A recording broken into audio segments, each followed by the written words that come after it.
Hello, future biologists. Welcome to a fascinating journey into the cell, the unit of life. Today, we are diving deep into one of the cell's most vital components, the mitochondria. Ever wondered how your body gets the energy to run, think, and even breathe? It all starts here. We'll explore this powerhouse from its basic structure to its complex role, moving from easy concepts to advanced insights. Get ready to unlock the secrets of cellular energy. Let's begin our exploration of mitochondria with the basics. What are these tiny powerhouses, and what makes them so special? Mitochondria are often called the powerhouses of the cell, and for good reason. They are small, oval-shaped organelles found in the jelly-like substance called cytoplasm of almost all eukaryotic cells. Their main job is to produce energy for the cell. Think of them like tiny power plants that keep the entire cellular city running. Without them, our cells wouldn't have the fuel to perform their many functions. They're absolutely essential for life as we know it. Now, let's look at their structure. Mitochondria have a unique double membrane. The outer membrane is smooth, acting like a protective wall. The inner membrane, however, is highly folded into structures called cristae. These folds significantly increase the surface area available for important chemical reactions. Inside the inner membrane is a fluid-filled space called the matrix. It's within these compartments that the magic of energy production, primarily in the form of ATP, happens. Cells needing lots of energy, like muscle cells, have many mitochondria. Time to test your understanding of the basics. Here are 3 quick questions for you. What is the primary function of mitochondria in a cell? Why are mitochondria often called the powerhouses of the cell? And finally, what are the folds in the inner mitochondrial membrane called? Ready to go deeper? At the medium level, we'll uncover more about the intricate processes mitochondria perform and their unique characteristics. Let's delve into the detailed structure of mitochondria. Beyond the outer membrane, we find the intermembrane space, a narrow region crucial for proton accumulation. The inner membrane, with its numerous cristae, is a hub of activity, housing specialized protein complexes. And within the inner membrane lies the matrix, a dense fluid containing enzymes for the Krebs cycle, its own DNA, and ribosomes. This complex architecture is perfectly designed for its primary role, cellular respiration, the process that extracts energy from your food. Mitochondria are the main sites for aerobic respiration. This amazing process starts with glucose being partially broken down in the cytoplasm. The resulting molecules then enter the mitochondria. Inside the matrix, the Krebs cycle further breaks them down. Following this, the electron transport chain, located on the inner membrane, performs the most critical step, generating a vast amount of ATP. This ATP, or adenosine triphosphate, is the universal energy currency that powers nearly all cellular activities, from muscle movement to nerve signals. One of the most fascinating aspects of mitochondria is their semi-autonomous nature. They possess their own circular DNA, distinct from the cell's nuclear DNA, and their own ribosomes. This means they can synthesize some of their own proteins and even replicate independently, much like bacteria. This independence hints at their ancient origins and is a key piece of evidence supporting the famous endosymbiotic theory, which we'll explore more deeply in the next level. Now, let's challenge your understanding with 5 questions.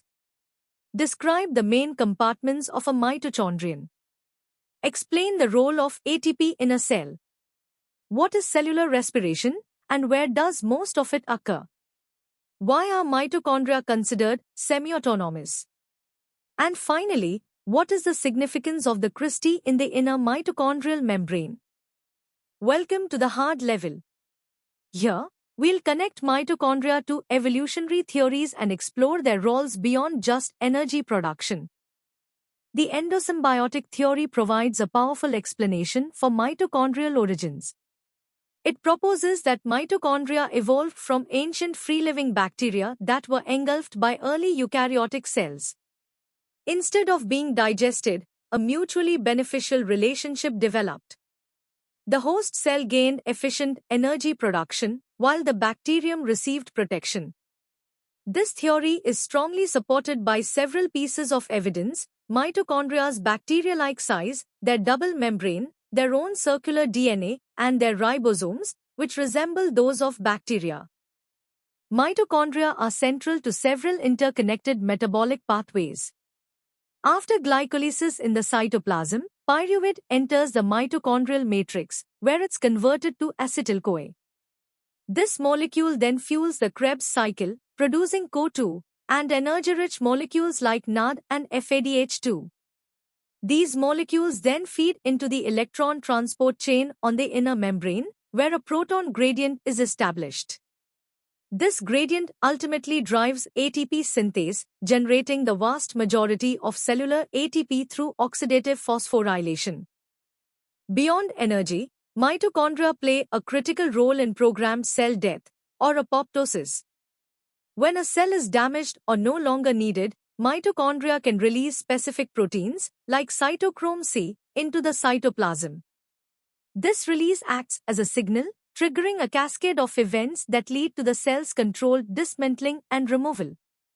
This function is vital for development, tissue maintenance, and preventing the spread of damaged or cancerous cells. Furthermore, mitochondrial DNA, inherited solely from the mother, is a powerful tool for tracing ancestry and studying genetic diseases. It's time for some harder questions. Explain how mitochondria supports the endosymbiotic theory. Describe the sequence of events in the mitochondrial matrix that leads to ATP production. How do mitochondria contribute to programmed cell death? What is the significance of maternal inheritance of mitochondrial DNA? Differentiate between the functions of the outer and inner mitochondrial membranes. Discuss the importance of the proton gradient in ATP synthesis. And finally, what specific molecules are produced during the Krebs cycle that are essential for the electron transport chain? Are you ready to truly master mitochondria? At the hardest level, we'll dive into the molecular machinery, dynamic processes, and the impact of mitochondrial dysfunction on health and evolution. Let's precisely understand oxidative phosphorylation. The electron transport chain, or etc., comprises 4 protein complexes and 2 mobile carriers embedded within the inner mitochondrial membrane.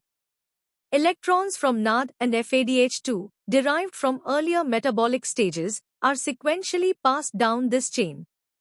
The energy released from these electron transfers is harnessed to actively pump protons from the matrix into the intermembrane space, building a significant electrochemical gradient.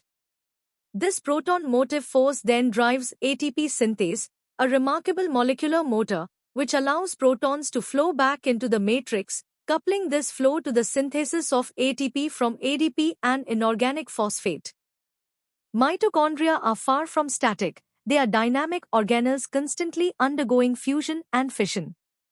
Mitochondrial fusion involves the merging of 2 mitochondria, allowing for the mixing of their contents, sharing of genetic material, and repair of damaged components. This process is crucial for maintaining a healthy and interconnected mitochondrial network. Conversely, mitochondrial fission is the splitting of a mitochondrion into 2 or more smaller organelles. Fission is vital for mitochondrial distribution to daughter cells during division, isolating and removing damaged mitochondrial regions, and adapting the mitochondrial network to changing cellular energy demands. These processes are precisely regulated by specific GTPase proteins. Maintaining mitochondrial quality is paramount, and cells employ sophisticated mechanisms like mitophagy, a specialized form of autophagy, to selectively degrade damaged or dysfunctional mitochondria. However, when these quality control systems fail, mitochondrial disorders can arise. These are a diverse group of diseases caused by mutations in either nuclear DNA or mitochondrial DNA, impacting mitochondrial function. Because tissues with high energy demands, such as the brain, muscles, heart, and liver, are most affected, symptoms can be widespread and severe, including conditions like Leigh syndrome, MELAS, and Leber's hereditary optic neuropathy. Understanding these disorders requires deep insight into mitochondrial genetics and biochemistry. The endosymbiotic event that gave rise to mitochondria was a monumental leap in evolution. Over eons, a significant portion of the mitochondrial genome was transferred to the host cell's nucleus, a process known as reductive evolution. This explains why mitochondrial DNA is so small today and why most mitochondrial proteins are now encoded by nuclear genes and subsequently imported into the organelle. This acquisition of a highly efficient, energy-generating organelle was a pivotal moment, enabling the evolution of larger, more complex eukaryotic cells and multicellular organisms. Continued study of mitochondrial evolution offers profound insights into ancient life forms and the diversification of life on Earth. Here are the first 5 challenging questions. Describe the precise roles of the 4 protein complexes in the electron transport chain and their contribution to the proton gradient. Explain the concept of chemiosmosis and its significance in ATP production. Differentiate between mitochondrial fusion and fission, providing examples of when each process would be advantageous. Discuss the molecular mechanisms by which mitochondrial dysfunction leads to diseases affecting high-energy demand tissues. And finally, elaborate on the evidence supporting the theory of reductive evolution in mitochondria. Continuing with questions 6 through 10. How does the structure of ATP synthase facilitate the conversion of the proton motive force into chemical energy? What is mitophagy, and why is it crucial for cellular health? Compare and contrast the genetic inheritance patterns of nuclear DNA and mitochondrial DNA, highlighting their implications for genetic studies. Beyond energy production, what other critical metabolic roles do mitochondria play in a eukaryotic cell? And finally, hypothesize how the initial endosymbiotic event might have led to the loss of genes from the ancestral bacterium's genome and their transfer to the host nucleus. And that concludes our deep dive into the fascinating world of mitochondria. From basic energy production to their complex evolutionary history and critical roles in health and disease, we've covered a lot. I hope you feel more empowered with this knowledge. Remember, the journey of learning never stops. For more such engaging and comprehensive educational content, make sure to visit synapse.omaps.in. Don't forget to like this video and subscribe to our channel for regular updates and more exciting lessons. Keep exploring, keep learning, and stay curious.